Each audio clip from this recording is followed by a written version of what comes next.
खुलुमबाय लोगोफोर आङो दा दङ राङापारा टाउनावहाय जोङो मोनसे हटेलाव साहा लोंनो हाबदों जोंहा indigenous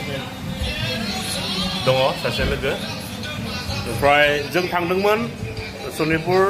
district united forum of ex N D पिनि दिनै मोनसे सांग्रांथि मेल हाबाफारि लानाय जादोंमोन अनसुमै गुदि फरायसालियावहाय दा बेवहायनो जों थांदोंमोन दा थांनानै जों सफैबाय अखा हागासिनो दङ बायजोआवहाय मोनाबायबो नोंथांमोना भिडिअखौ नायलांबाय थादो जोबजासिम नायनानै ला सनितपुर जिल्ला united forum of ex N D पिनि गाहाय आफादगिरि मिसनजित नार्जारि बिथाङा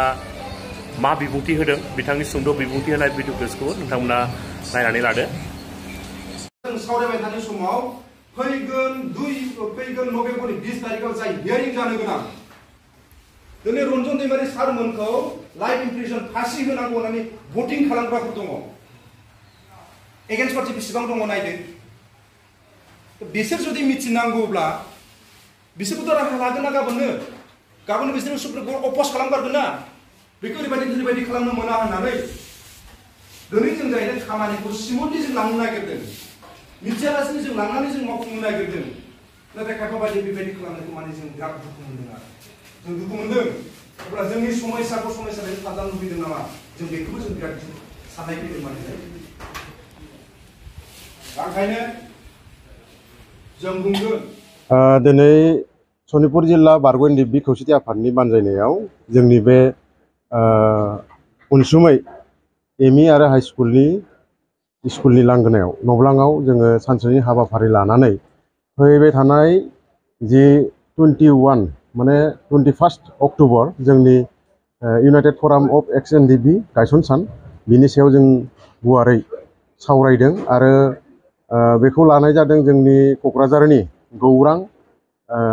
बड'लेण्ड कालचारेल कमप्लेक्स बेयाव जों लादों बेयाव थांनायनि सम्पुर्ण प्रसेसखौ जोङो बेयाव सावरायदों बेयाव थांनानै जों मा बाहागो लाहैगोन आरो माबायदि थांगोन बेखौ सावरायदों लोगोसे फैबाय थानाय समाव जोंनि जि मोननांगौ जिबिलाक एक्सग्रेसिया दासिमबो मोनाखै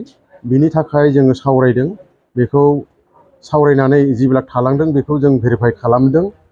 आरो रायजो राजाया बिदिनो जोंनो होफैदों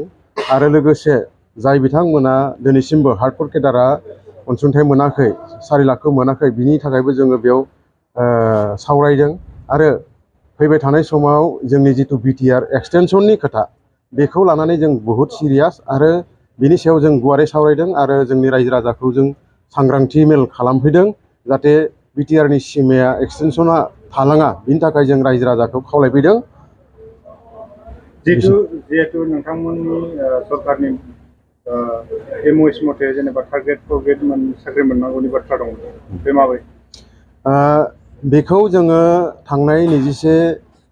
सेप्तेम्बर बेयाव सिएमजों सावरायदोंमोन सिएमजों सावरायनायनि उनावहाय सिएमआ बुंदों जे थार्ड ग्रेड फर्थ ग्रेडखौ फैबाय थानाय समाव जोङो जेब्लानो एपइन्टमेन्ट खुलिगोन अब्लानो जों होनाय जागोन होननानै बिथाङा खोथा होदों बिनि थाखाय जोङो सार सिएमखौ जों धन्यबाद होयो।